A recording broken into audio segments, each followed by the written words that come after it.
schedule. I was trying to fix my internet. I have this booster up in my office, and I think it needs to be reset. So I was trying to do that. And of course, when you try to add a little task in, what's your coffee today? Let me know that while I make sure I'm live here. Try to make this fast. Yep, here we go.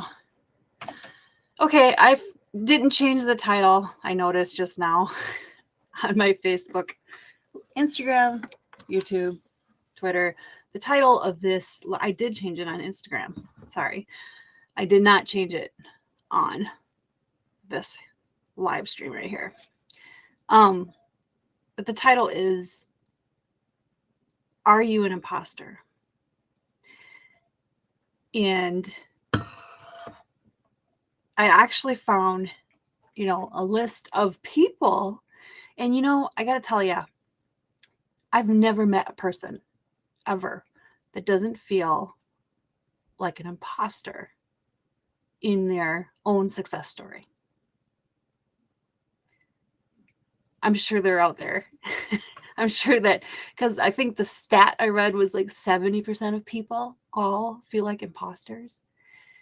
And, they call it the imposter syndrome, but it's those voices in your head.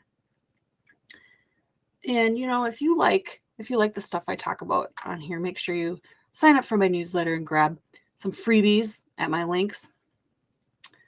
I'm pointing to the bottom of the screen over here, Instagram, because I have it scrolling on my screen. So let me just share, a few of the stories that I saw and the people, successful leaders. I found this on medium.com. If you want to read, I'll send you the link if you want.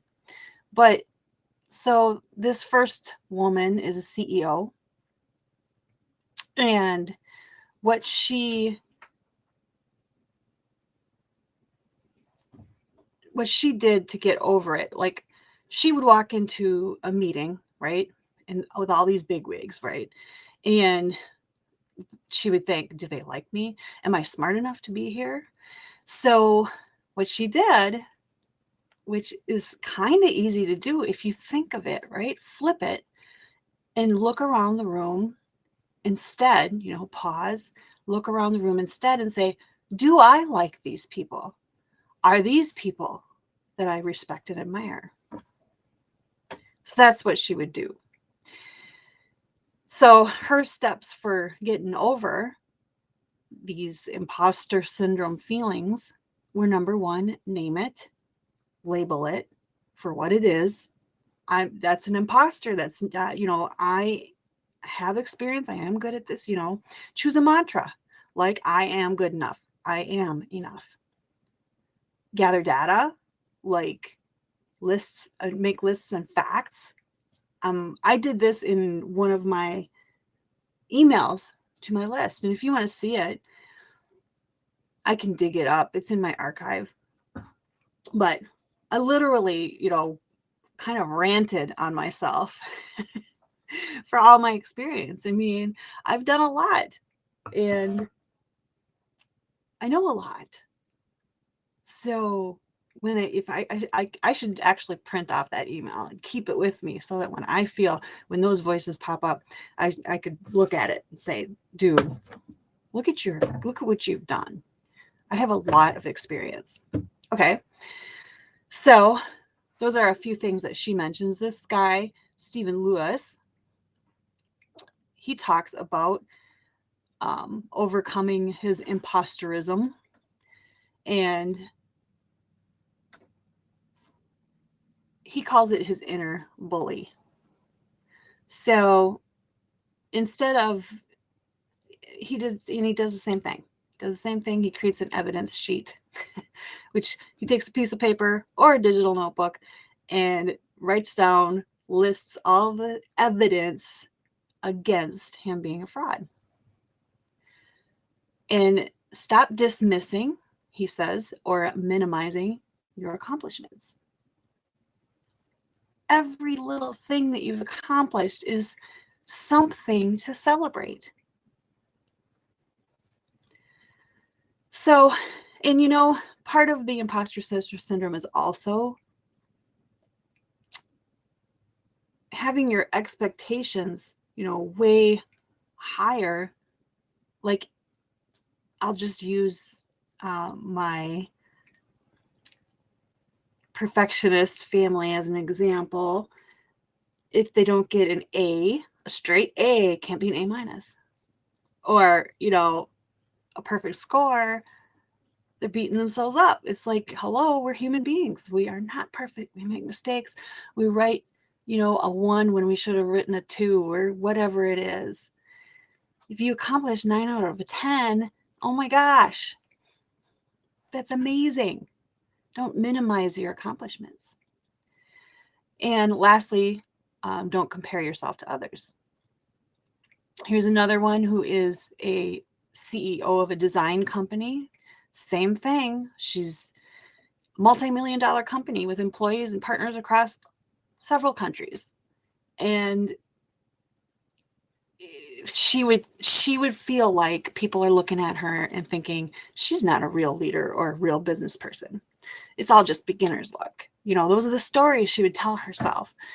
But not true, right? Look what she did. So her advice is to own your average. Average is great, right? No one is thinking that about you quite as much as you think they are. It's another point she makes, and that's true. It's true. Most people are involved with their own selves and their own issues. So a lot of times imposter syndrome is, you worrying about what other people think. Who cares what other people, they aren't thinking about you. Take that spotlight off yourself, because it's true. They're not thinking about you. They're thinking about themselves. They got their own problems and their own worries and their own voices in their own heads calling themselves imposter syndromes. So I think I made my point. Here's another one. The Peloton executive, Michael O'Brien, talks about his, again, same thing. He says to breathe, take a breath,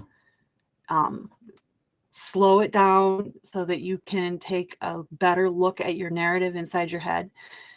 Make a list of your accomplishments, which I just said, develop your network. And here's something that I want to add to developing your network is I have a quote that I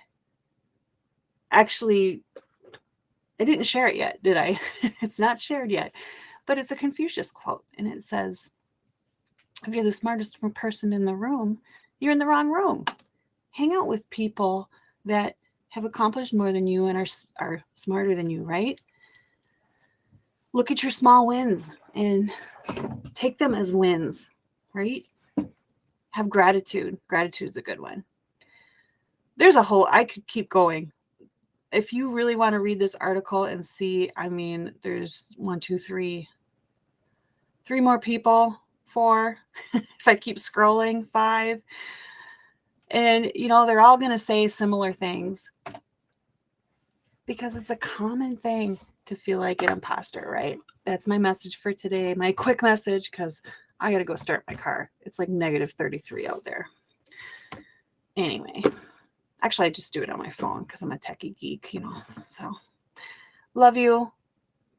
Take a look at yourself and own your accomplishments. I have no idea if I froze today. I wasn't even paying attention, so hopefully I didn't. Grab some freebies from my links.